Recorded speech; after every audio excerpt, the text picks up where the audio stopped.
Boa tarde a todos e todas. É com muita alegria e satisfação que o Centro de Apoio dos Direitos Humanos e da Proteção aos Vulneráveis, em conjunto com o CEAF do Ministério Público do Rio Grande do Sul, dão início, então, à nossa webconference, cujo tema é Promotores de Justiça do Sistema Interamericano de Direitos Humanos. Nós teremos um encontro de cerca de uma hora e meia de conversa. Inicialmente teremos, então, uma fala do Dr. Cristiano Villalba Flores, que eu vou apresentar oportunamente, e depois do Dr. Tiago Perobon Dávila, e, ao final, nós teremos algum espaço para perguntas, questionamentos, enfim, de quem estiver nos acompanhando online. O título dessa webconference, então, é uma provocação aos membros do Ministério Público, no sentido de implicá-los nos diálogos entre o sistema interno e o sistema interamericano e internacional de direitos humanos. E ele é talvez um pouco resumido, porque nós todos estamos implicados, tanto os promotores quanto os procuradores de justiça. Mas a ideia é essa. Então, entendermos como o Ministério Público, através dos seus membros e também dos seus servidores, estão implicados no sistema interamericano de direitos humanos e como esse sistema, os estándares interamericanos podem fazer diferença na atuação do Ministério Público. Então, nós teremos inicialmente a fala do Dr. Cristiano Villalba Flores, que é juiz de direito, presidente da Júris, autor do livro O Juiz Brasileiro e a Coerência entre as Ordens Internacionais e Nacionais em Direitos Humanos. Ele é doutor em Direito pela Universidade Federal do Rio Grande do Sul, mestre em Direito pela Universidade Federal do Rio Grande do Sul também, especialista em Direitos Fundamentais pela PUC do Rio Grande do Sul e graduado em Direito pela Universidade Regional do Noroeste do Estado do Rio Grande do Sul. Depois nós teremos uma participação online do nosso colega promotor de justiça, Tiago Perobon de Ávila.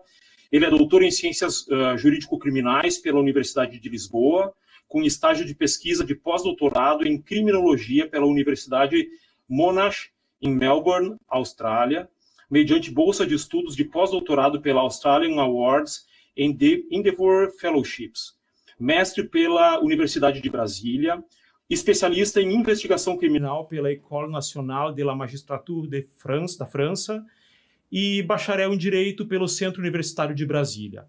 É professor associado do Programa de Mestrado e Doutorado do Centro Universitário de Brasília, UniCeub, investigador integrado do Instituto de Direito Penal e Ciências Criminais da Faculdade de Direito da Universidade de Lisboa e membro do Conselho Consultivo do Gender and Family Violence Prevention Center da Faculdade de Ciências Sociais da Universidade Monash.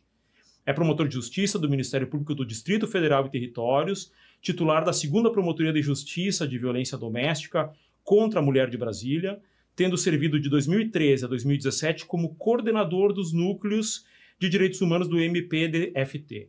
É professor no programa de pós-graduação da FESM-PDFT, bem como perante diversas instituições públicas e privadas, atuando principalmente nos seguintes temas: processo penal, direitos humanos, criminologia, controle externo da atividade policial, violência de gênero, racismo, crimes contra crianças e adolescentes e educação corporativa. Então, nós iniciaremos o nosso debate com a fala do Dr. Cristiano. Muito bem-vindo, Dr. Cristiano. Obrigado. Antes do senhor trazer a sua fala e as suas considerações, como foi dito, o senhor lançou recentemente esse livro que é fruto da sua tese de doutorado, não? Isso. O Juiz Brasileiro e a Coerência entre as Ordens Internacionais e Nacionais em Direitos Humanos. Eu destaquei uma passagem da sua conclusão que justamente conversa com o objetivo desse nosso encontro. O senhor menciona o seguinte, que os juízes brasileiros possuem a obrigação de atuar na busca da coerência entre os sistemas internacional e nacional, realizando uma interpretação evolutiva por meio de um ambiente dialógico com o Sistema Interamericano de Direitos Humanos para o desenvolvimento de sua rede de proteção e dos direitos humanos regionais. Então, considerando que essa obrigação ela também se estende aos promotores de justiça e demais atores do sistema de justiça brasileiro. Eu gostaria que o senhor, então, começasse e nos trouxesse as suas contribuições para a nossa atividade do Ministério Público. Obrigado. Uma boa tarde a todos que nos assistem. Inicialmente, eu gostaria de fazer um agradecimento especial ao Dr. Leonardo Menin pelo convite, que muito me honra de estar aqui falando sobre um tema que já há alguns anos eu me dedico, né, que é o Sistema Interamericano de Direitos Humanos. Então, para mim, é sempre uma honra, uma alegria poder falar sobre aquilo que eu gosto de ler, que eu tive a oportunidade, inclusive, de defender uma tese muito recentemente na nossa Universidade Federal aqui do Rio Grande do Sul. Uma saudação a todos os promotores que devem estar assistindo também. Tenho muitos amigos aqui na casa também, é uma alegria poder colaborar de alguma forma. Uma saudação muito especial ao Dr. Thiago, que conheci num evento da OEA recentemente, e vou deixar o meu registro aqui público do débito que eu tenho com ele, pois naquela ocasião eu prometi o meu livro, que eu enviaria o meu livro, e ainda não o fiz, mas fica aqui o compromisso público, então, que em breve estará chegando às suas mãos um exemplar do livro, que muito me honra que o senhor possa fazer uso dele e que lhe auxilie de alguma forma. Bom, a nossa proposta, e quando fui procurado para que a gente conversasse sobre o tema, é falar um pouco sobre o Sistema Interamericano de Direitos Humanos, e eu vou dividir a minha fala num primeiro momento numa brevíssima exposição, né, sobre o Sistema Interamericano de Direitos Humanos, para nós chegarmos até o controle de convencionalidade, que é um instituto de criação desse sistema e que eu entendo que seja fundamental para que nós possamos atingir o objetivo que a gente está buscando aqui nessa tarde. E depois, ao final, trazer alguns exemplos, né, de decisões e de algumas interpretações, algumas declarações da Corte Interamericana que eu entendo que possam ser objeto de valiosa contribuição para todos os atores do sistema de justiça, não só magistrados, e para nós também tentar debatermos do papel do Ministério Público dentro desse sistema todo. Tá? O Sistema Interamericano de Direitos Humanos, ele hoje em dia, digamos, tem os pilares, esses instrumentos internacionais, né, que surgem lá em 48, com a Carta da OEA e a Declaração Americana dos Direitos e Deveres do Homem, com a Convenção Interamericana de Direitos Humanos, que é de 69, e o protocolo adicional à Convenção Americana em matéria de direitos econômicos, sociais, culturais e ambientais, que é de 88. Muito embora existam muitos outros instrumentos que são valiosos e que fazem parte todo desse arcabouço normativo do sistema, mas digamos que esses são aqueles elementares, né? Aqueles que a gente deve conhecer para quando a gente for tratar do tema envolvendo o nosso sistema, que é um sistema regional, né? Temos o sistema global da ONU, temos alguns outros regionais, como o europeu e o africano, mas o que nos interessa aqui é o nosso sistema ao qual a gente está submetido, na medida em que, como sabemos, o Brasil faz parte dele, né? Aderiu a todos esses documentos, aderiu à declaração, né? À convenção, e também aceitou a jurisdição da Corte Interamericana de Direitos Humanos, que é um dos órgãos, então, chamados de proteção desse sistema, que basicamente nós temos dois: a Comissão Interamericana de Direitos Humanos, que é anterior, inclusive, à própria Convenção de Direitos Humanos, a qual eu vou deixar para o Dr. Thiago depois falar um pouco mais, porque é quem está muito mais gabaritado em falar sobre esse tema, e eu vou me dedicar um pouquinho mais à Corte Interamericana de Direitos Humanos, porque eu quero trazer a reflexão dos colegas, dos amigos, o controle de convencionalidade como sendo a porta de entrada e até a obrigação de todos nós, né, atores estatais, seja membros de poderes ou de organismos, como é o caso do Ministério Público, para que a gente possa, então, fazer essa aferição que hoje entendo como sendo necessária e obrigatória ter todo esse arcabouço convencional que o país acabou aderindo. Tá? E isto surge em razão de uma atuação, como eu disse, da Corte Interamericana de Direitos Humanos, essa criação desse instituto, e é preciso que nós tenhamos ciência que ela possui duas competências, né? Talvez a gente esteja mais acostumado a ouvir falar da sua atuação contenciosa, que são aqueles casos levados até a Corte, basicamente por atuação da comissão, né? Que é quem tem a competência, a capacidade de ingressar na Corte Interamericana, ao lado dos estados, mas é a comissão que acaba ingressando na Corte Interamericana de Direitos Humanos quando há a imputação a algum dos estados que aderiram, né, à competência da Corte, uma infração de direitos humanos. Tá? E essa é aquela que nós estamos acostumados.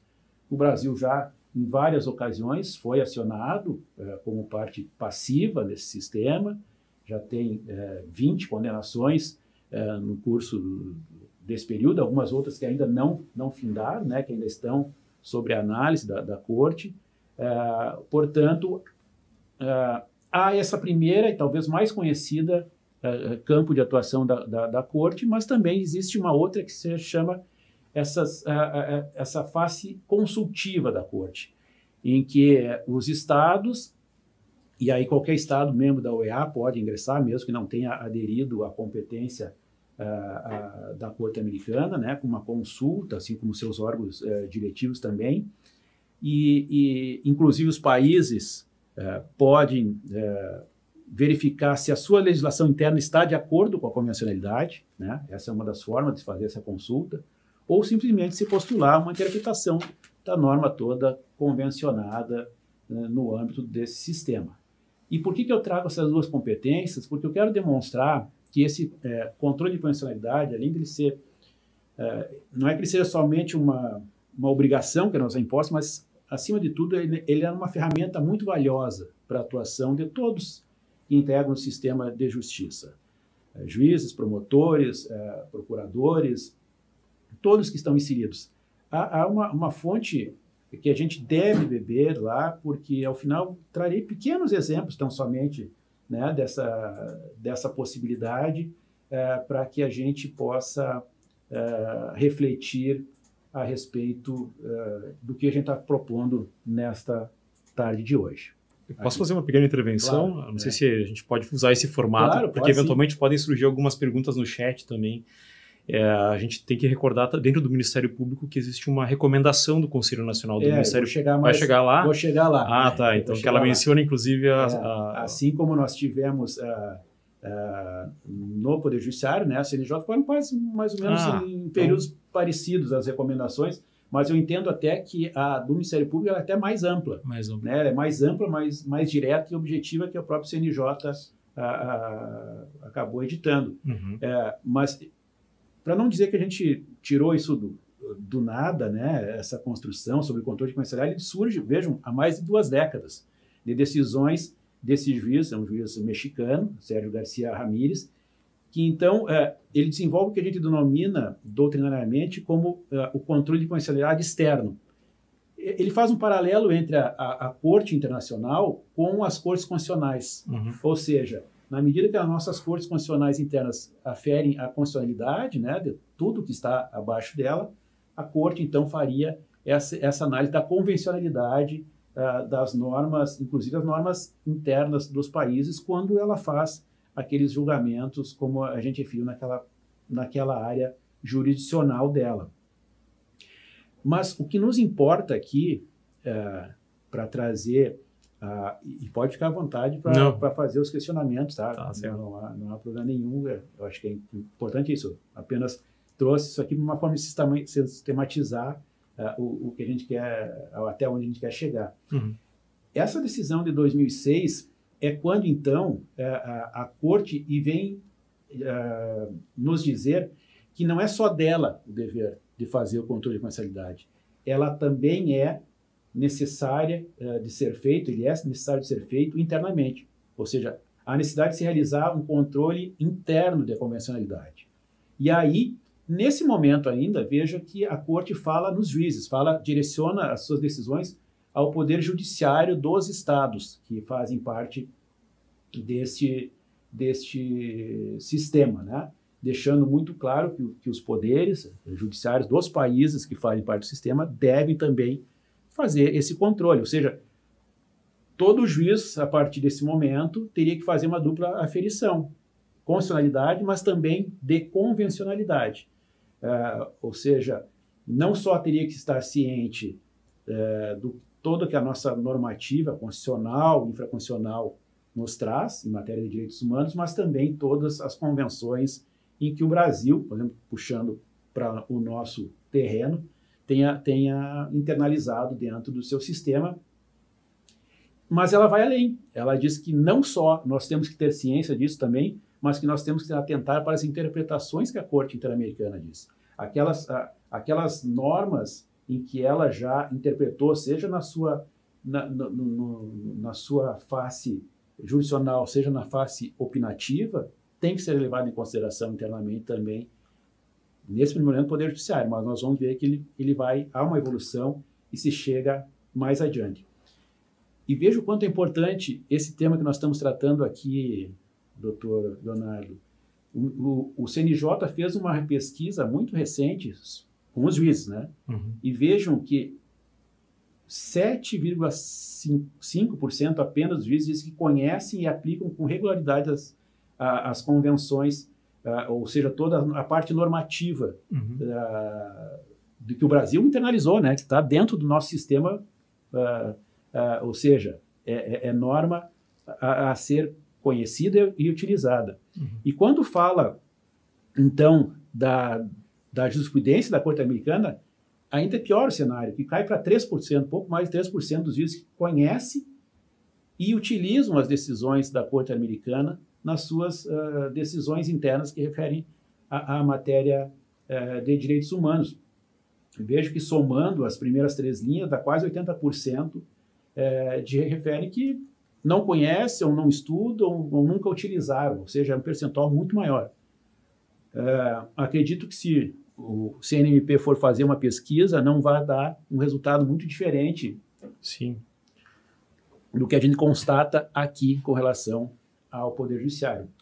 Ou seja, a gente tem toda uma cultura no Brasil que ainda é muito apegada à questão da soberania, Constituição, como lá no ápice da pirâmide, né, de Kelsen, e que a gente tem uma dificuldade muito grande de trabalhar com esse tema que envolve essa relação entre o sistema interamericano e o sistema interno brasileiro.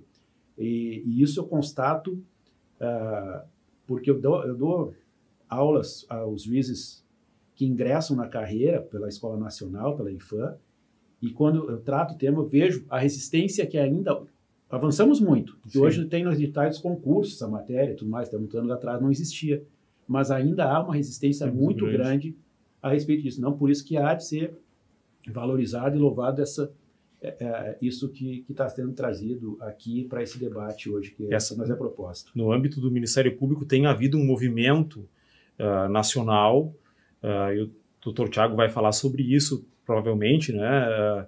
Então, eu vou falar brevemente de estruturação dentro de cada Ministério Público dos Estados brasileiros e também nas outras unidades do Ministério Público, de unidades de conexão e acompanhamento da jurisprudência e do sistema interamericano. Então, alguns estados como o Paraná, o Ministério Público do Paraná, criou um núcleo de acompanhamento, não sei exatamente como é que é o nome, mas eu acho que é NID, deve ser essa sigla, não recordo exatamente, mas é um núcleo de atuação em relação ao sistema interamericano. E esse tem o Espírito Santo, eu acho que já tem também uma iniciativa nesse sentido. Existe uma rede de conversa entre vários colegas, né, que atuam na área, que tem formalizado e incentivado esse tipo de criação, de modo que esse tema é cada vez mais pauta dentro do Ministério Público. Então, quero acreditar que a tendência é que essas fontes do direito se expandam no uso interno.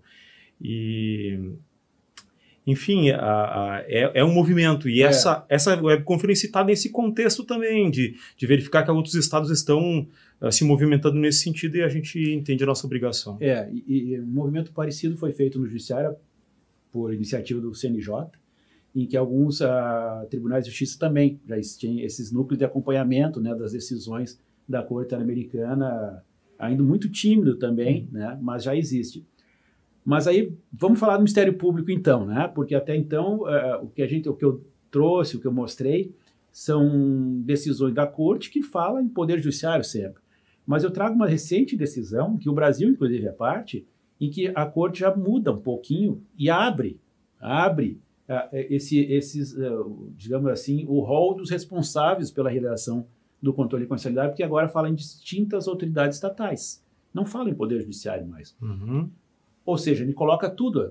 Qualquer ator, seja do sistema judicial ou até mesmo fora do sistema judicial, em que represente parcela de poder do Estado, está vinculado a isso. E lembre-se que o Brasil não foi obrigado a aderir a esse acordo ou a aceitar a jurisdição da Corte Interamericana de Direitos Humanos. Ele voluntariamente, soberanamente aderiu, e se não quiser continuar, pode denunciar o acordo, né? Pode sair do acordo, mas não, nós estamos inseridos. Então, a Corte nos coloca essa obrigação, e aí acredito que isso remete ao Ministério Público também, e vejam que é uma decisão, e depois isso vai ter uma ligação com a recomendação do CNMP, né? Vejam que a Corte nos coloca isso e diz, inclusive, que de ofício, né? No caso do Poder Judiciário, o juiz hoje não precisa ser provocado para realizar o controle de constitucionalidade ou fazer essa aferição. A Corte deixa isso muito claro a todos nós. Então, esse controle, o Ministério Público pode fazer de leis, políticas públicas, né, na atuação extrajudicial, inclusive, né, das decisões judiciais, abre esses 3 campos a todo membro do Ministério Público, em que ele, além de ter, digamos, esse aliado, me parece que há, inclusive, um dever, porque na medida em que nós, dentro do sistema de justiça, seja quem for, né, juízes, promotores, defensores, todos, procuradores de estados, falharmos, o Brasil pode ser condenado internacionalmente por uma falha do sistema. Como aconteceu, como mais de uma vez aconteceu, né? Pode vir a ser condenado. Ou seja, então, nos remete a essa responsabilidade. Eu diria hoje que, assim como todo juiz é um juiz interamericano também, acho que o promotor de justiça também tem que ter essa consciência de que ele é um promotor interamericano. Ele não é simplesmente só um promotor dentro do Estado brasileiro. Ele está inserido num sistema maior, num sistema que deve conversar, que deve dialogar com todo o sistema em que nós estamos fazendo parte a isso. E isso só nos relembra que esse é o papel do Ministério Público, está muito claro na Constituição, né? Quando ele diz que ele tem que defender a ordem jurídica, né? Não fala em ordem constitucional, não somente, fala em ordem jurídica, regime democrático, direitos sociais, individuais e disponíveis, ou seja, a Constituição remete a isso também. E aí, entrando na recomendação, é exatamente o que a recomendação, lá nos considerandos, eu destaquei essa parte em vários, mas é o que fala de uma forma muito clara desse papel do Ministério Público nesse sistema todo, né? Que digamos, a questão dos direitos humanos, né? Estado Democrático de Direito e tudo mais, é o que funda a atuação do promotor de justiça, do membro do Ministério Público, como é de qualquer juiz, né? Se funda nesse pilar. Os direitos humanos entram na atuação do Ministério Público, seja pela defesa do Estado Democrático de Direito, que é a democracia substancial, seja pela defesa dos direitos individuais indisponíveis e sociais também, né? Isso. Então, é algo que está no DNA do Ministério Público. Está no DNA do Ministério Público e jamais, sob pena de perder legitimidade social, deve se afastar disso, né? Como é a atuação de qualquer magistrado também. E vejam, quando eu falo que a recomendação do CNMP, para mim, ela é mais abrangente, mais completa que o CNJ. Pena que eu não coloquei, até poderia ter posto a do CNJ aqui também, porque a CNJ diz que o juiz deve observar as decisões, as interpretações, deve fazer controle de universalidade, mas aqui a recomendação do CNMP, ela se preocupou em dizer muito claramente o papel, né, incisos ali do Ministério Público, fala inclusive do efeito vinculante das decisões da Corte Interamericana. Ou seja, quando há uma decisão contra o Brasil, aquilo vincula o promotor de justiça. Se não é contra o Brasil, ela também deve ser aplicada, ou pode ser aplicada, porque ela é fonte também a ser bebida. É o inciso 3, né? O inciso 3. O inciso 2, para mim, ele é muito forte, quando ele diz que é vinculante essas decisões. Tá?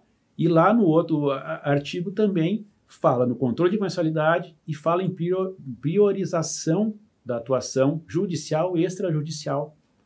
Naqueles casos, então, em que a Comissão Interamericana, que eu acho que aí o Dr. Tiago vai explorar um pouco mais sobre isso, dá aquelas medidas cautelares, faz as recomendações, e também quando decorrente de decisões da Corte Americana contra o Estado brasileiro.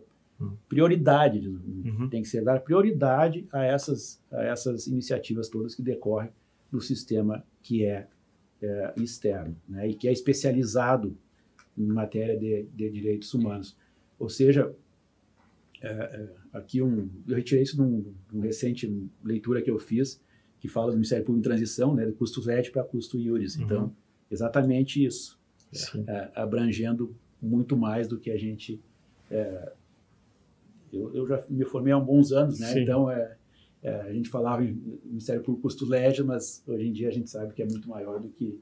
Uma breve contribuição, ouvindo outros diálogos em outras instâncias, em determinado momento eu ouvi o Dr. Olímpio de Sá, que é um promotor de justiça, já foi procurador-geral lá no Paraná, coordenador do Centro de Apoio de Direitos Humanos, é uma pessoa muito reconhecida na instituição, dizendo que ele considera esse movimento do diálogo e da incorporação, da internalização do sistema interamericano na atividade do promotor uma revolução ou um movimento com uma força tão grande quanto o movimento que ele testemunhou em 88, quando viu o Ministério Público se transformando a partir da Constituição.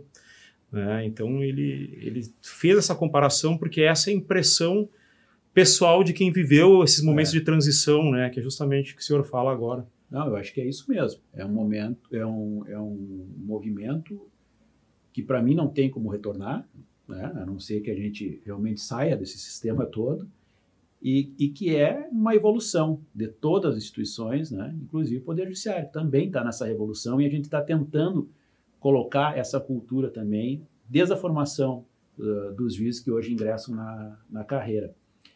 E eu só trouxe a questão aqui. Logo depois disso, eu já estou encerrando praticamente, só trazer alguns exemplos de fontes bebidas das declarações da Corte, que é o princípio pro homine, que é talvez a grande válvula de escape e quando se há aquele conflito, mas nós temos uma norma constitucional, e como é que nós vamos afastar uma norma constitucional, pois se o Brasil é soberano, foi o nosso constituinte que elegeu todas aquelas normas para a utilização de algo que é externo, né? Embora se saiba que foi internalizado, mas há ainda essa resistência.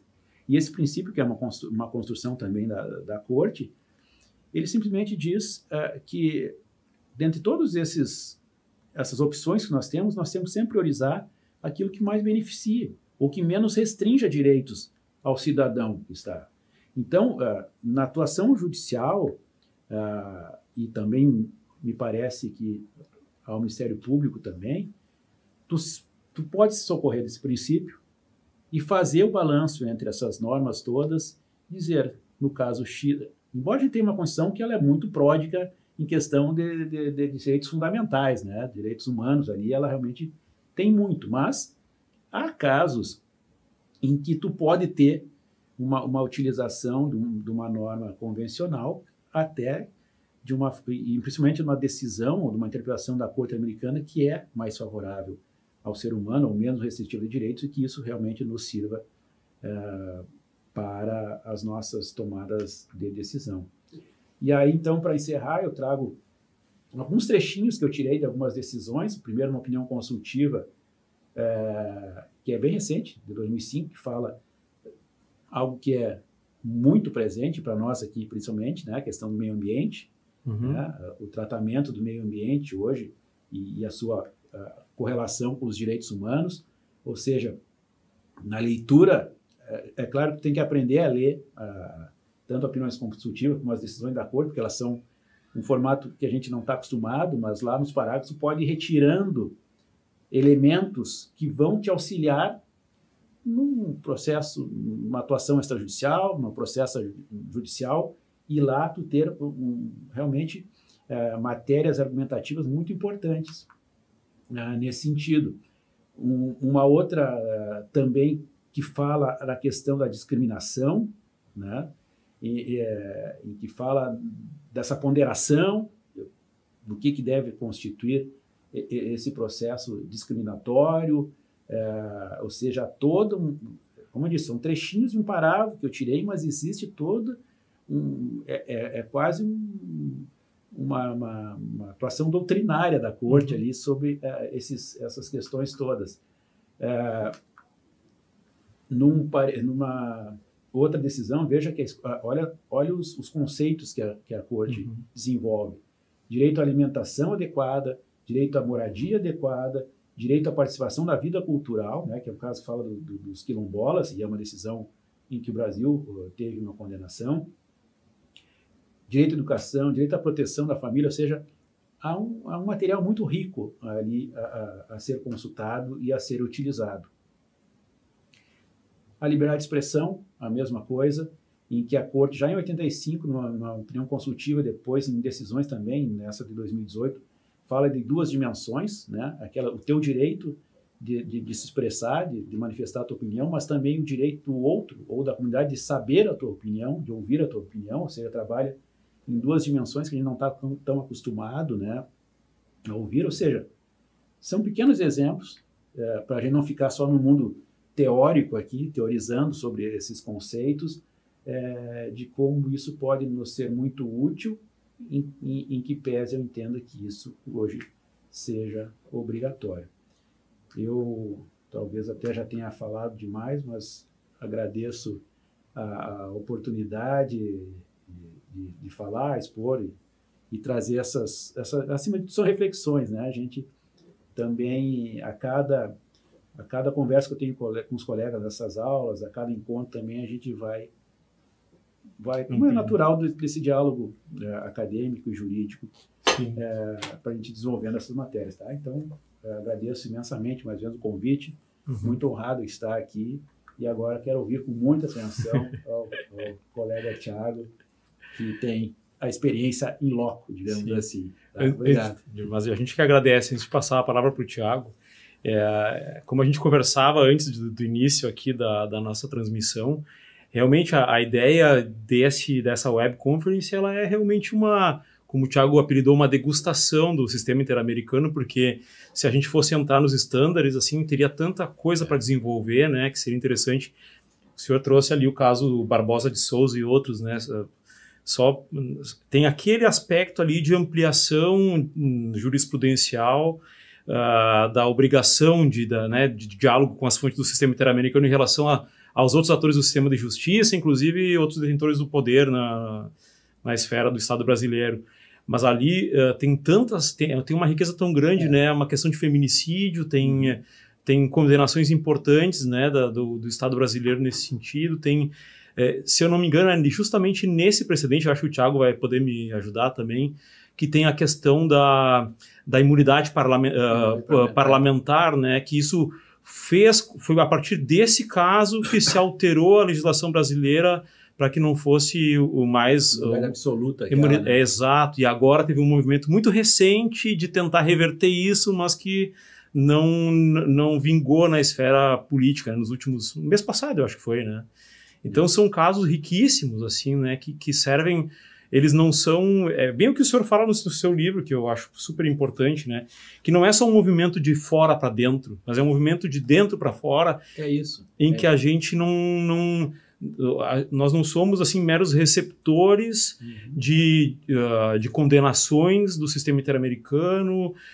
A nossa figura perante esse sistema não está em débito ou naquela posição de réu que está sempre em débito ou precisando, né, em risco de condenação por alguma atuação, mas pelo contrário, existe um movimento de dentro para fora, que a nossa atuação baseada no sistema interamericano é uma atuação que pode impulsionar exponencialmente a atuação do Ministério Público, né?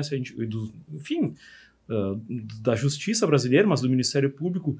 Eu me lembro de alguns colegas que falam assim, o quanto as condenações do Brasil, na grande parte das vezes, se dá por uma proteção insuficiente de vítimas. Isso. Existe todo um movimento do Ministério Público, inclusive o Ministério Público Gaúcho, com as centrais de vítimas, do Centro de Apoio Criminal da colega Alessandra, enfim, que essa proteção insuficiente... Tem vários exemplos de condenação no Brasil nesse sentido, né? Então, assim, com determinações de criação de protocolos de investigação para investigação suficiente, tudo isso pode funcionar como um reforço argumentativo ali de destrancamento de uma ação penal, por exemplo, e tantas outras formas, né, que é só se apropriando do sistema que a gente vai entender o quanto a nossa atuação em todas as áreas, seja civil ou criminal, pode ser exponencialmente melhorada. Mas, dito isso, então, a gente vai conversar agora com o nosso colega promotor, que está fazendo estágio de residência em Washington, na Corte Interamericana, é isso, né, Thiago? Então, se tu puderes contribuir aí com as tuas impressões, vão ser de grande valia para a gente. Boa tarde para todo mundo que está participando desse evento. Eu queria inicialmente cumprimentar o Dr. Leonardo Mirim, promotor de justiça e coordenador do CEAF aí do Ministério Público do Rio Grande do Sul, em nome de quem eu agradeço a toda a equipe pelo gentil convite que me foi formulado. É uma honra estar novamente com os colegas aí do Sul, por quem eu tenho um carinho enorme, uma consideração muito grande. Já tive muitas vezes com vocês aí, tanto virtualmente quanto presencialmente. É sempre um prazer estar revendo. E, igualmente, né, cumprimentar o meu colega aí, o doutor Cristiano Villalba Flores, juiz de direito, presidente da Júris aí do Rio Grande do Sul, com quem eu tive o privilégio de me encontrar algum tempo atrás numa reunião aqui em Washington. E está na minha lista de pendências, doutor Cristiano. Quero receber aquele livro, sim, faço questão de lê-lo, analisá-lo e citá-lo, né, nos próximos trabalhos que a gente fizer. Bom, eu preparei aqui uma apresentação. Bom, qual foi a minha ideia nessa breve apresentação? Quer dizer, é só meia hora, né, de tempo. Quando eu estava brincando ali com o doutor Leonardo, é meio que uma degustação do sistema interamericano. Não dá para a gente ensinar do sistema num período tão curto, algo que é tão complexo, tão vasto. O máximo que eu posso fazer é despertar a curiosidade dos colegas para quererem aprender mais sobre o sistema. E aí, quem sabe, numa outra oportunidade, a gente avança, aprofunda em tópicos específicos. Só para dar uma noção dos colegas, eu estou num projeto com a Escola Superior do Ministério Público da União, a gente fomentar trilhas de aprendizagem sobre o sistema interamericano. Então, fizemos um curso inteiro em 2024 só sobre direitos das mulheres no sistema interamericano. Esse ano, eu fiz um curso de 5 dias sobre estándares interamericanos aplicados à justiça criminal. Fizemos um outro curso sobre estándares interamericanos de direitos de crianças e adolescentes. Ano que vem, eu estou organizando mais 2 cursos, um sobre direitos das pessoas afrodescendentes e mais um sobre estándares interamericanos aplicados à justiça eleitoral. Quer dizer, são vários dias de curso para a gente aprofundar em uma areazinha. Então, em meia hora, eu não consigo fazer mais do que dar uma visão panorâmica e despertar a curiosidade. Quer dizer, a consciência de que há um conhecimento de que ainda não dominamos, mas que é absolutamente essencial que nós possamos avançar nessa direção, né? Então, o Leonardo já fez a gentileza de me apresentar. Atualmente, eu estou afastado da minha promotoria, trabalhando aqui na Comissão Interamericana de Direitos Humanos, no âmbito do acordo de cooperação celebrado com o Conselho Nacional do Ministério Público. Devo ficar aqui até outubro do ano que vem. Obviamente, apesar de eu estar na comissão, não falo aqui oficialmente em nome da comissão, não represento a comissão, estou falando como um pesquisador sobre o tema. Deixo aqui também a indicação do meu academia.edu, onde eu faço as publicações acadêmicas. Esse ano eu fiz uma publicação de um artigo muito interessante sobre estándares interamericanos de não discriminação aplicados às relações de trabalho. Tem algumas outras publicações que estão pendentes, sempre quando eu faço eu divulgo por ali, e igualmente o Instagram, onde eu estou divulgando os eventos. Vamos lá. Como o Dr. Cristiano já sinalizou, o Sistema Interamericano de Direitos Humanos ele tem dois órgãos principais, a Comissão e a Corte. A Comissão, eu gosto de fazer essa analogia, ela não é perfeita, mas é só para a gente mais ou menos entender. É mais ou menos como se fosse assim, a Comissão é como se fosse o MP do Sistema Interamericano e a Corte é como se fosse o Poder Judiciário do Sistema Interamericano. Não é perfeita a analogia, porque em alguns casos a comissão tem até algumas atribuições parajurisdicionais, como, por exemplo, de conceder medidas cautelares, né? Mas eu acho que ajuda a gente a entender. Uma parte peticionária ela não pode acessar diretamente a corte, ela tem que apresentar o caso perante a comissão, fazer um exame de admissibilidade, uma análise de mérito, uma tentativa de solução amigável, e só se falhar isso tudo que a comissão é quem apresenta o caso perante a corte. Então, mais ou menos como se fosse lá na seara criminal, só o MP pode ajuizar uma ação penal pública. Se os casos da corte fossem ações, nesse sentido, é como se fosse mais ou menos essa analogia. Mas também tem uma série de divergências, só para a gente se aproximar, né? A Comissão Interamericana tem uma série de mecanismos com os quais ela trabalha. E eu destaco aqui os principais mecanismos da Comissão Interamericana. Então, ela trabalha com um sistema de petições e casos, que é aquele que o Dr. Cristiano falava, que a gente costuma conhecer mais, são os casos que são decididos pela Corte Interamericana. Então, para um caso chegar na Corte, ele tem que primeiro começar na comissão, ter todo um processo, e aí se entender que é admissível, que tem fundamento de mérito e que o Estado não cumpriu o que foi recomendado, aí que se leva o caso para a corte. Nem sempre os casos são levados à corte. Muitas vezes a comissão analisa o caso, pede um relatório de mérito, faz uma solução com o Estado e o Estado se compromete a cumprir. E se o Estado cumpre tudo aquilo que foi determinado, o caso é arquivado no âmbito da própria comissão. Quer ver um exemplo clássico? Caso Maria da Penha Fernandes, né? Ele é um caso que foi decidido na Comissão Interamericana, ele não precisou ser levado à corte. Por quê? Porque o Estado brasileiro reconheceu a sua responsabilidade e se comprometeu a cumprir as recomendações que foram expedidas. Bom, além do sistema de petições e casos, tem os mecanismos preventivos, que o principal deles são as medidas cautelares editadas pela própria comissão, ou as medidas provisionais, nos casos em que a comissão aciona a corte. Tem os mecanismos de monitoramento da Comissão Interamericana, os mecanismos de acompanhamento e, finalmente, mecanismos de promoção e capacitação. Vamos falar um pouquinho sobre eles, né? O sistema de petições e casos, a principal fonte normativa é a Convenção Americana de Direitos Humanos, que efetivamente estruturou o sistema de justiça, mas é importante lembrar especificamente para a Comissão Interamericana. Ela já tinha sido criada antes da Convenção Americana, a Carta de Constituição da OEA, ali já havia a determinação de criação de uma Comissão Interamericana. Então, por exemplo, tem alguns países que não aderiram à Convenção Americana, como, por exemplo, Estados Unidos e Canadá, mas que aderiram à Carta da OEA. Então, para esses países, eles estão submetidos à atividade de fiscalização da Comissão Interamericana, apesar de a comissão não poder apresentar os casos perante a Corte Interamericana. Então, a Corte Interamericana não tem sentenças relacionadas a Estados Unidos e Canadá, porque eles não podem ser demandados com base na Convenção Americana.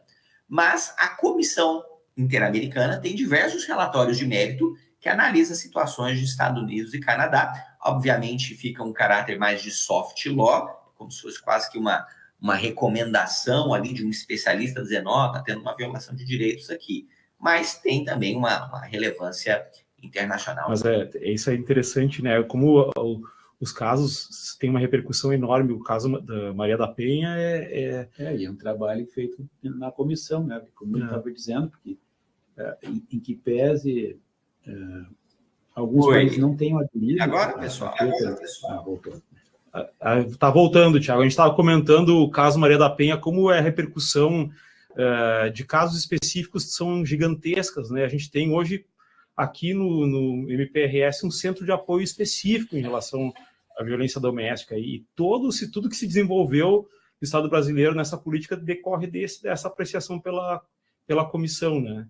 É isso que a gente está iniciando uma conversa, mas enfim, agora que tu voltaste, fica à vontade.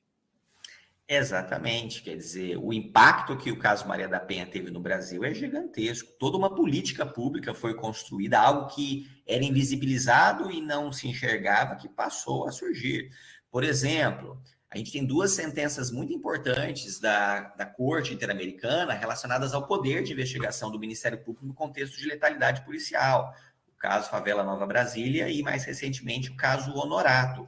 E foram decisões que, inclusive, foram utilizadas pelo STF para respaldar a necessidade de o MP fazer uma investigação efetiva nesses contextos. Então, tudo isso para sinalizar que esses precedentes do sistema interamericano, eles têm um impacto direto no dia a dia de nós, operadores do sistema de justiça, na jurisprudência brasileira e na vida da sociedade brasileira. Por isso que a gente tem que, digamos assim, olhar com carinho especial o sistema interamericano, porque nós estamos sendo impactados por esse sistema, positivamente impactados.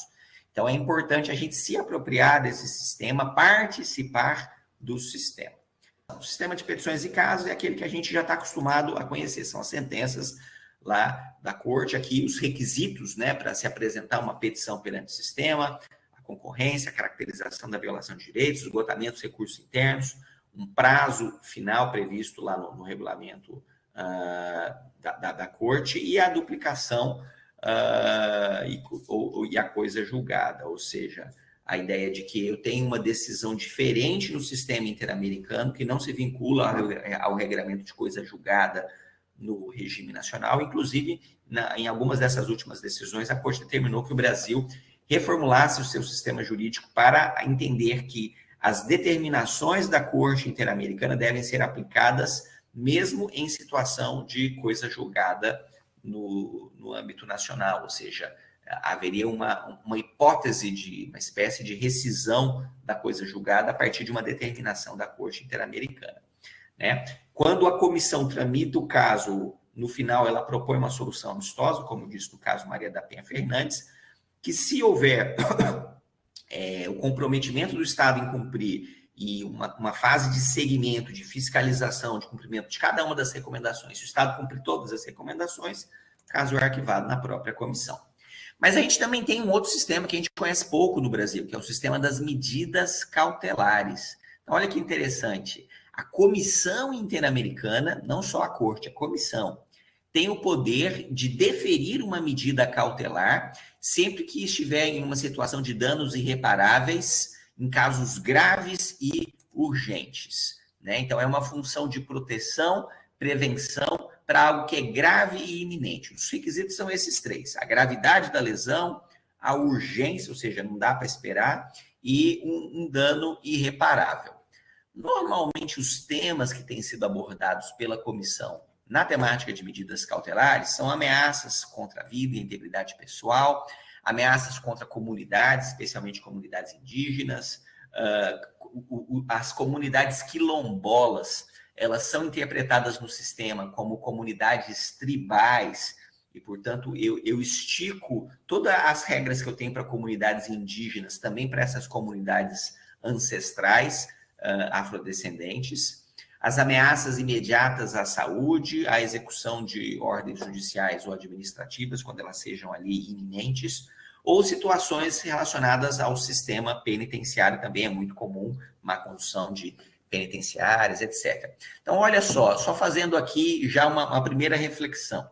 Olha o tanto de área interessante que, em tese, o Ministério Público brasileiro poderia estar se valendo do sistema interamericano para concretizar as suas funções. Quer dizer, às vezes o Ministério Público ali tem uma demanda leva num primeiro momento para o sistema de justiça, não tem a melhor resposta que esperava do sistema de justiça, há uma urgência. Em teoria, eu tenho mais uma via paralela que poderia se pensar em atuar. Claro que ela não é a regra geral, são requisitos muito estritos, né, para acessar o sistema nesse contexto, mas é algo que é possível de fazer, né? O Ministério Público a pedir, por exemplo, medidas cautelares, o pessoal da execução penal, que trabalha aí com controle de presídios, enfim, defensores de direitos humanos que recebem ameaças à vida e o Estado não está dando uma resposta a contento para a proteção, é mais uma possibilidade.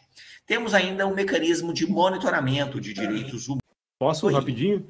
Agora, eu queria aproveitar a presença do Dr. Cristiano aqui. Eu me recordei da situação do Presídio Central de Porto Alegre, que a Júris foi através do mecanismo de medida cautelar, isso, não? Nós ingressamos junto com outros atores. Inclusive aqui, do MP, né? Inclusive o Ministério Público, Associação do Ministério Público. E vários outros atores. Nós fizemos um fórum sobre a questão penitenciária, capitaneada pela Júris, e ingressamos na comissão. E lá houve algumas medidas, né, ao Estado brasileiro, e hoje nós temos a realidade, nós temos em Porto Alegre um presídio novo, a partir de uma iniciativa que foi local, capitaneada por uma série de atores que viram que o presídio aqui em Porto Alegre era o pior do país, né, considerado o pior do país. Então, houve um resultado objetivo a partir dessa atuação frente à Comissão Interamericana de Direitos Humanos. Exatamente, né? A gente tem também o caso do presídio Urso Branco de Rondônia, que também é um dos precedentes importantes do sistema, que inclusive teve impactos concretos bem tangíveis, né? De fechamento ali de alas do presídio que não tinham condições de estar em funcionamento, inclusive um segmento ali por vários anos, né? Esse foi um caso que chegou a ser apresentado para a corte. A comissão apresentou, né, uma medida provisional à corte, e aí tem todo um mecanismo de segmento lá para impactar, né, na mudança concreta ali. Exatamente. Bom, eu falava do mecanismo de monitoramento, né? Então, como que funciona a atividade de monitoramento? Aliás, essa exatamente a área onde eu estou hoje trabalhando aqui na Comissão Interamericana. Nós trabalhamos com um conjunto de ferramentas, as visitas, os relatórios nacionais ou temáticos, as audiências públicas, os comunicados de imprensa, solicitação de informações e o relatório anual.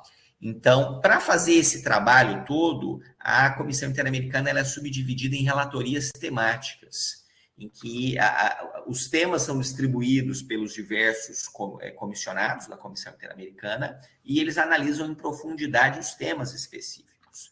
Eu acho muito interessante analisar as relatorias, porque, na minha visão, elas dialogam muito com o trabalho do Ministério Público. Quer dizer, elas meio que me lembram as promotorias especializadas do Ministério Público, né? Como se fossem áreas especializadas dentro da Comissão Interamericana. Então, por exemplo, relatoria sobre os direitos da criança dialoga muito com o que é o trabalho das promotorias de infância e juventude, das varas de infância e da juventude.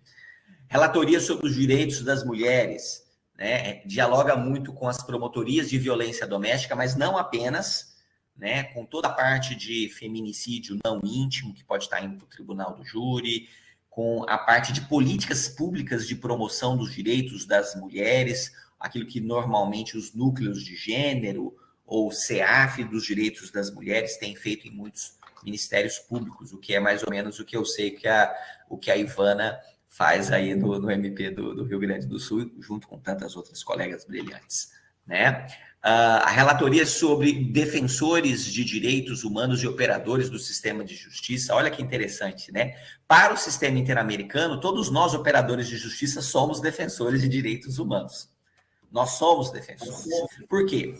Porque os países que estão num contexto de violação de direitos, os primeiros a sofrerem as consequências são os juízes, os promotores, os advogados, os jornalistas, porque a ideia do sistema autoritário é exatamente calar a voz dissidente, aquela voz que vai fazer um contraponto ao poder, né? Então, por isso que é importante ter uma atenção especial na proteção dos defensores de direitos. Relatoria sobre os direitos das pessoas afrodescendentes e contra a discriminação racial é a relatoria onde eu atualmente estou apoiando como órgão especialista, e que dialoga muito com o MP, que tem em alguns estados promotorias especializadas na promoção dos direitos das pessoas. No Brasil, nós chamamos das pessoas negras, né, os pardos e pretos. No sistema interamericano, a expressão que se usa são pessoas afrodescendentes. Relatoria para os direitos das pessoas privadas da liberdade contra a tortura, então dialoga muito com execução penal, controle externo da atividade policial, mas igualmente com as promotorias criminais. No dia a dia de uma promotoria criminal é zelar pela legalidade ali do procedimento de persecução.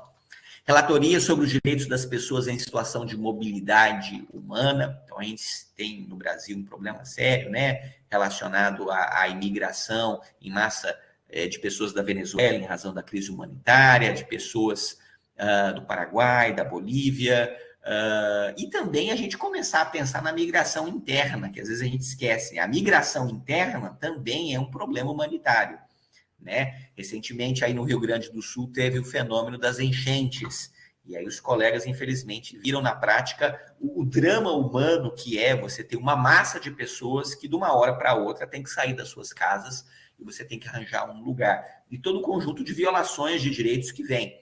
Aliás, eu vou chegar no slide adiante, mas, enfim, a nossa REDESCA, que é a Relatoria para os Direitos Econômicos, Sociais, Culturais e Ambientais, da Comissão Interamericana, fez uma visita aí ao Rio Grande do Sul e este ano publicou um relatório temático específico sobre os impactos das inundações no Rio Grande do Sul do Brasil. Então, mais um insumo importante para a gente refletir, né, sobre como aperfeiçoar.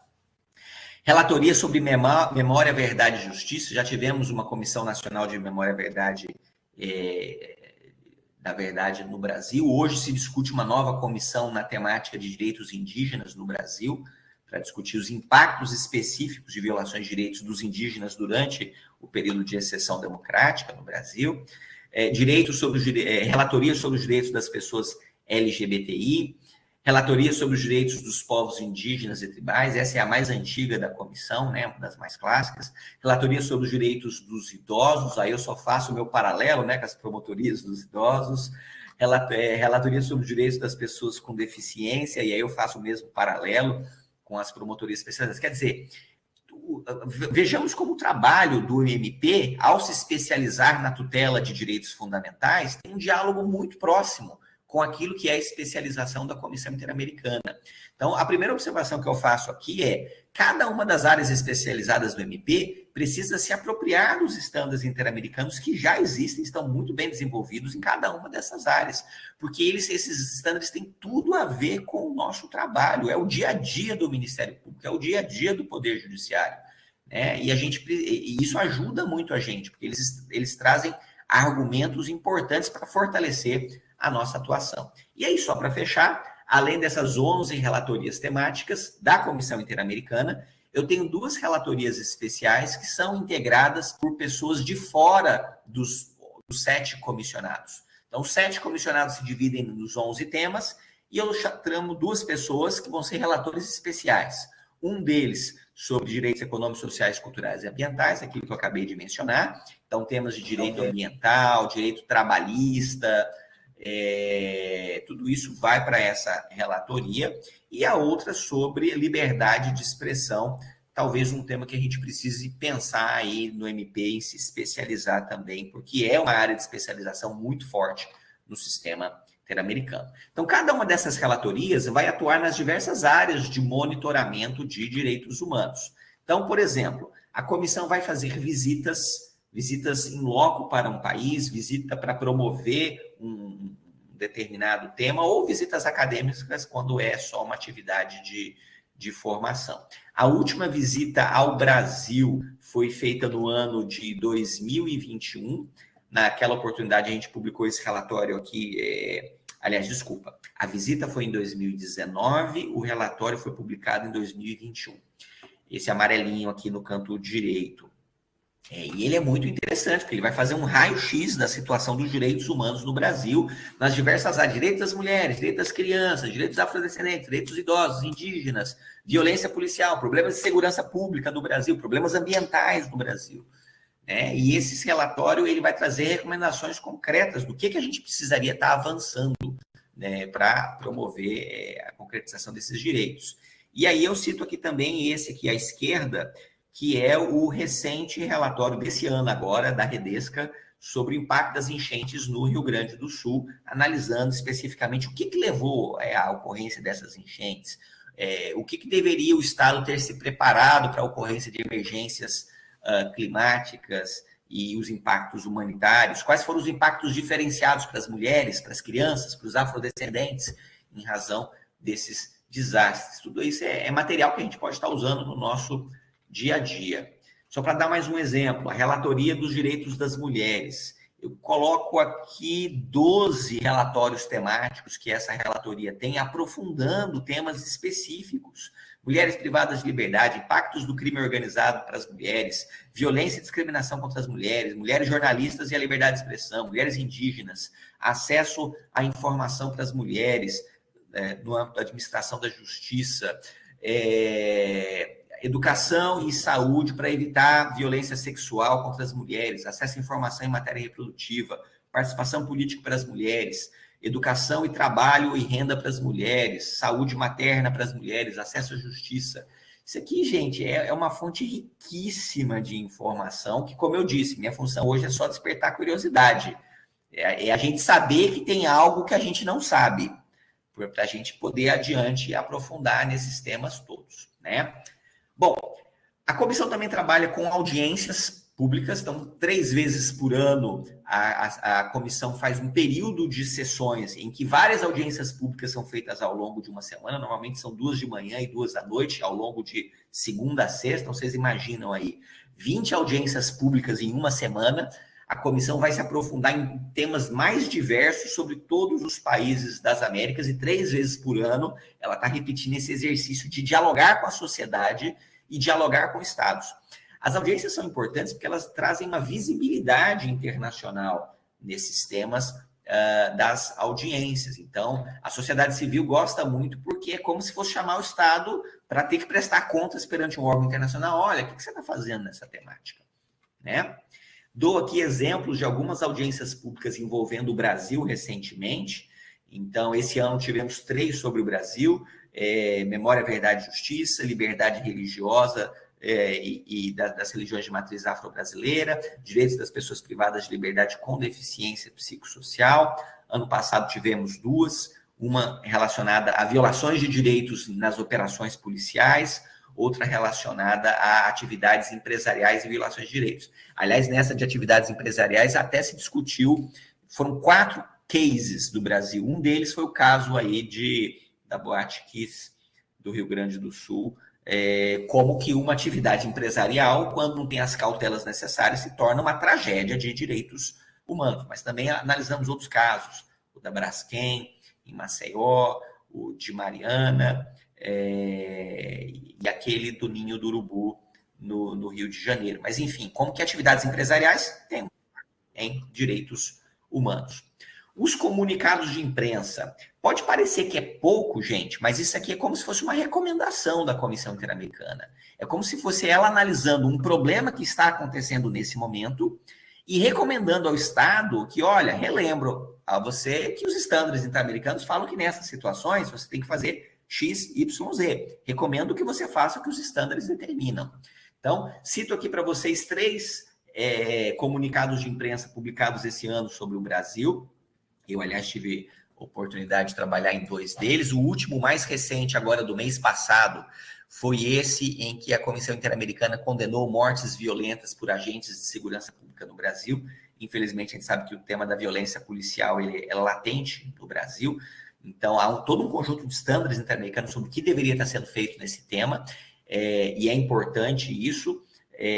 Usar esse espaço, né, para dar uma visibilidade internacional para um tema, e aí só pensando aqui, né, aí depois o MP, quando vai fazer um requerimento, já coloca lá nos considerandos. Inclusive, o Brasil já sofreu uma reprimenda internacional sobre esse tema, a comissão recentemente se manifestou sobre esse tema, recomendou que o Estado faça isso. Quer dizer, a hora que o MP constrói o argumento assim, leva para o sistema de justiça, fica muito mais confortável para um juiz falar, realmente eu tenho que cumprir os estándares interamericanos. A comissão acabou de falar que tinha que ser assim, né? No início desse ano, a gente publicou, em maio desse ano, um relatório chamando a importância da responsabilização da violência sexual contra meninas, meio que dialogando com uma decisão do STJ que relativizou a violência sexual quando o ofensor se casa com a ofendida, jurisprudência da terceira sessão do STJ desse ano, dizendo que se o ofensor é um jovem de 20 e poucos anos,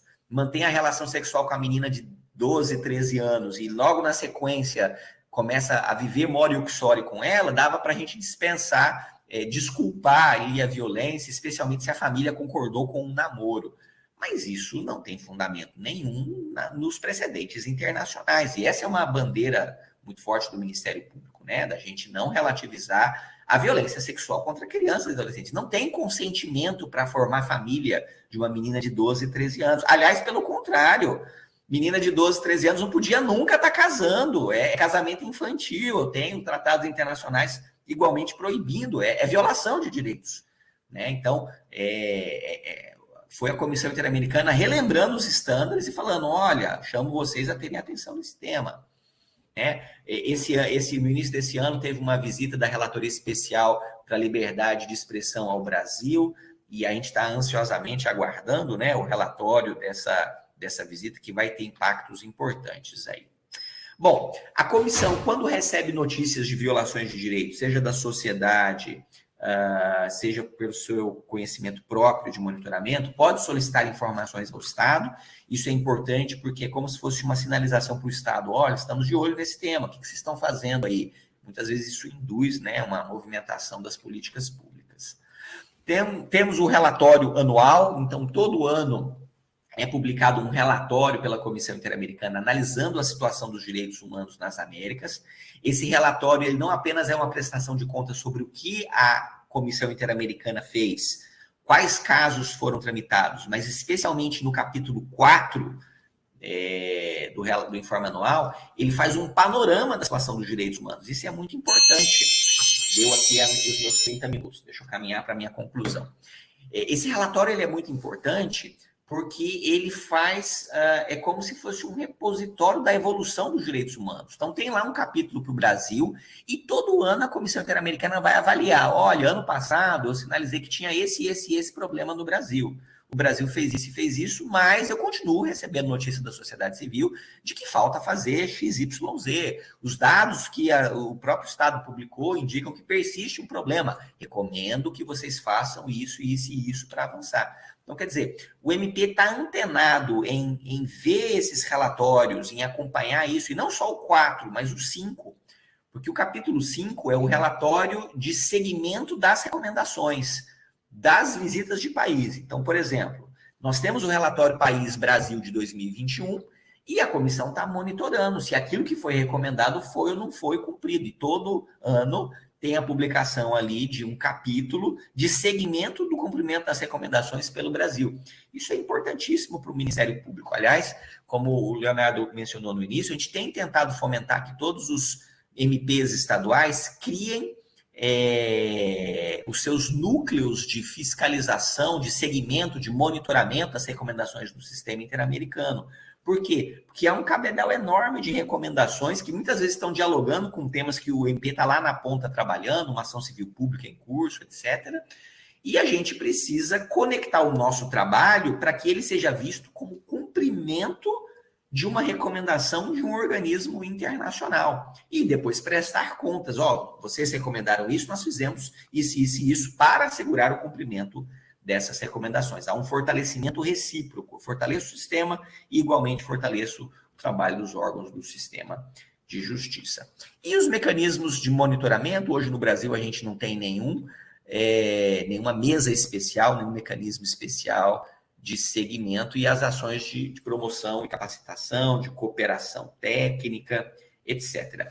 Para encerrar a minha intervenção, quais são, então, as perspectivas do Ministério Público com relação ao sistema interamericano? Eu fecho aqui no seguinte sentido. Primeiro, a gente tem que começar a pensar em usar o sistema, a gente acessar o sistema. Como que eu posso acessar o sistema?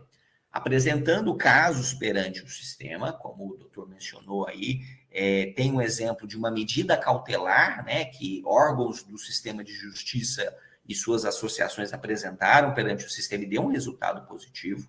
Então, apresentar petições em casa, apresentar medidas cautelares, acionar os mecanismos de monitoramento. Quer dizer, às vezes eu quero dar visibilidade para um problema que eu não estou conseguindo ter a repercussão que eu esperava no nível nacional.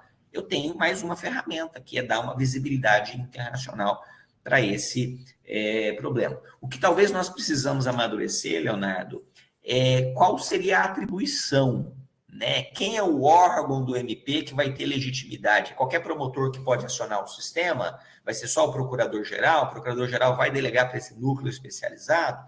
Isso é algo que a gente tem que amadurecer. A Defensoria Pública tem acessado muito o sistema interamericano. E para a Defensoria Pública não tem problema nenhum. Qualquer defensor lá de ponta, ele direto aciona o sistema interamericano.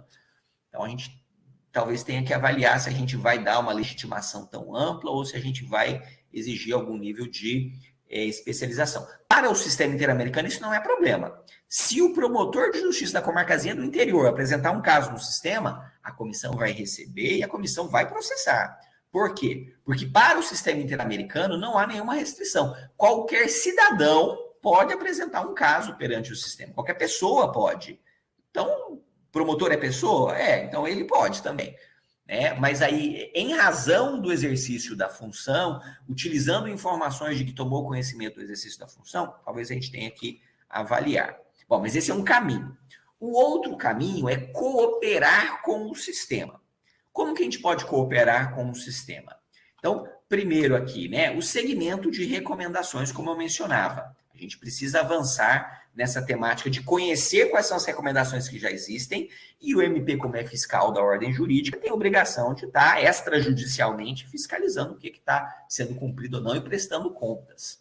Segundo, promovendo o controle de convencionalidade, que o doutor Cristiano acabou de mencionar. Quer dizer, a gente tem duas recomendações aqui do CNJ e do CNMP que determinam a realização do controle de convencionalidade. Então, quando eu ajuizo uma ação civil pública, por exemplo, eu tenho que relembrar o juiz. Olha, o juiz, eu tenho estándares interamericanos sobre esse tema, e você é obrigado a levar em consideração esses estándares. Eu sou obrigado a peticionar com os argumentos, e você é obrigado a levar esses argumentos em consideração na decisão. Por quê? Porque CNJ e CNMP assim determinaram, e não porque eles determinaram, mas porque está na Constituição. Só mandaram cumprir o que já está lá. O Estado brasileiro voluntariamente se submete a esses tratados internacionais. E para isso, a gente precisa conhecer mais. Então, como eu disse no início, a ideia aqui é despertar o interesse para conhecer. A Corte Interamericana tem uma série de cadernos de jurisprudência, os quadernilhos, que tentam sistematizar a jurisprudência por tópicos. Já mencionei, a Comissão Interamericana tem diversos relatórios temáticos que aprofunda temas específicos, e cada um deles dá para fazer um curso de vários dias, aprofundando na área de infância e juventude, na área de mulher, na área de indígena, de afrodescendentes, atuação criminal, execução penal, defensores de direitos humanos, e o que isso deveria estar impactando no nosso dia a dia. Então, eu fecho a minha abordagem com essa ideia de que a gente precisa avançar na institucionalidade de direitos humanos dentro do sistema de justiça, o CNJ criou a Unidade de Fiscalização e Monitoramento do Sistema Interamericano, CNMP criou um núcleo de acompanhamento, mas a gente precisa trazer isso para o nosso dia a dia. E o que a gente tem que tentar trabalhar é da importância de todos os MPs criarem os seus núcleos, que façam essa ponte entre os colegas que estão lá no chão de fábrica, cada um entendendo que também é parte do sistema interamericano, compilando as informações, prestando informações para o sistema interamericano e, igualmente, trazendo as novidades do sistema interamericano para difundi-las junto aos nossos colegas. Eu concluo aqui, então, a minha intervenção dizendo que nós precisamos incorporar esses estándares e precisamos, é uma tecla que eu sempre tenho batido nela, perspectivar o Ministério Público como um ombudsman de direitos humanos.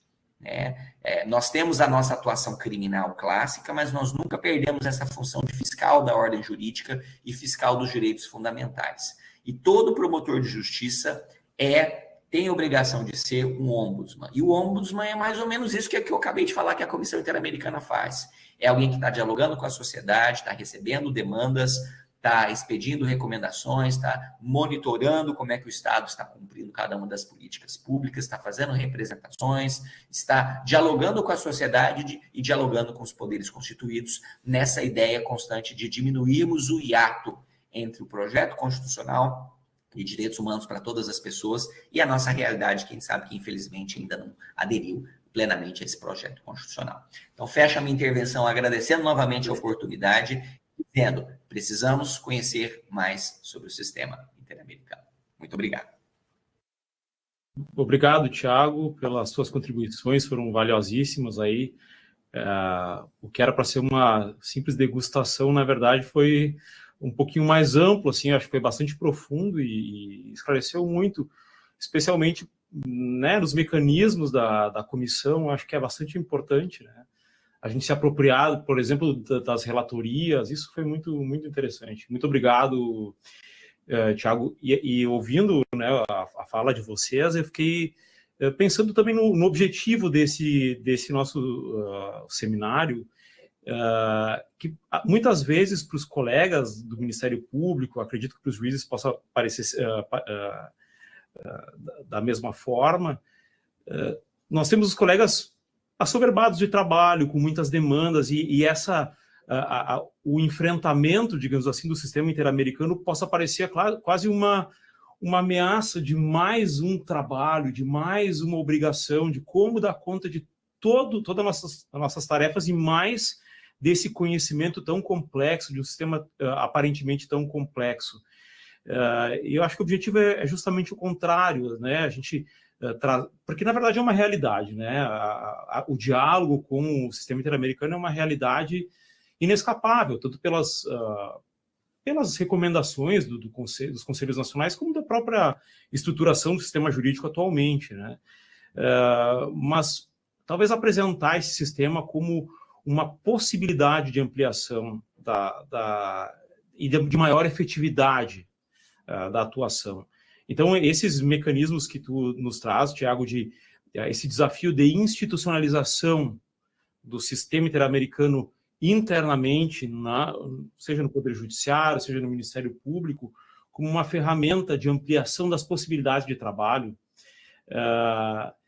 me faz lembrar algumas iniciativas, como, por exemplo, o Ministério Público do Pará, nossa colega Luziana, lá, que coordena o Centro de Apoio dos Direitos Humanos lá, eles desenvolveram uma ferramenta de inteligência artificial que faz uma leitura da jurisprudência da Corte, das decisões da Corte, por enquanto, né, em relação aos temas que são importantes ali, né. Então, por enquanto, é o sistema Diana, se eu não me engano, tem um H em algum lugar no meio dessa palavra Diana.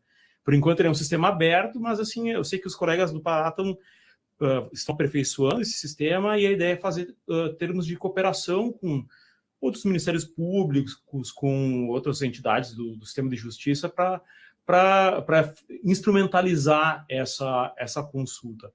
E esses núcleos propostos, assim, que estão aparecendo nos ministérios públicos, também são uma ferramenta, não só como uma ideia de um caminho para corrigir eventuais débitos que nós temos em relação a condenações da Corte Interamericana, mas um caminho de apoio dos colegas em relação a esse instrumental rico, né? Porque assim, a gente tem uma contribuição aqui do colega Fernando Esgarbosa no chat, que ele menciona que ontem fez uma audiência de um caso bem parecido, falando de uma menina de 12 anos que foi entregue pela mãe a um jovem de 20 anos.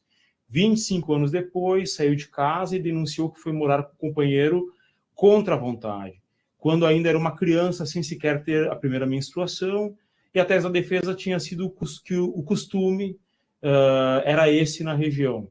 É um caso que teria acontecido em 2000, portanto, acho que prescrito, eu acho que essa é a razão da ponderação. Mas, enfim, uma situação que estarreceu o colega, que daqui a pouco as fontes do sistema interamericano poderiam subsidiar uma atuação. E também me faz lembrar que o sistema interamericano tem trabalhado na ampliação das hipóteses de imprescritibilidade criminal em relação ao que tem na Constituição. Não sei se esse é o caso que tem um trabalho nesse sentido, mas tem outros casos, né? Então, isso poderia, eventualmente, subsidiar a ação do Ministério Público. O que eu acho que é importante, pegando o finalzinho da fala do Thiago ali, dos slides dele, são estratégias, né? A gente tem que pensar em estratégias, tanto no Ministério Público como no Poder Judiciário, para que haja uma mudança de cultura. Eu acho que os colegas ainda veem muito como sistema interamericano, a atuação da Corte, da Comissão, como algo impositivo, algo que nós não vamos nos submeter a um organismo que é externo. Nós temos que mudar isso. Na verdade, nós temos ferramentas ali que nos auxiliam e é isso que eu tento defender ali também no meu livro, né, que era a minha tese, o quanto a gente pode colaborar para fora também, né? O quanto a atuação de um promotor, de um juiz em matéria de direitos humanos pode servir também para estados, outros estados que fazem parte do sistema, para a evolução. Nós temos que buscar sempre a evolução em matéria de direitos humanos, né?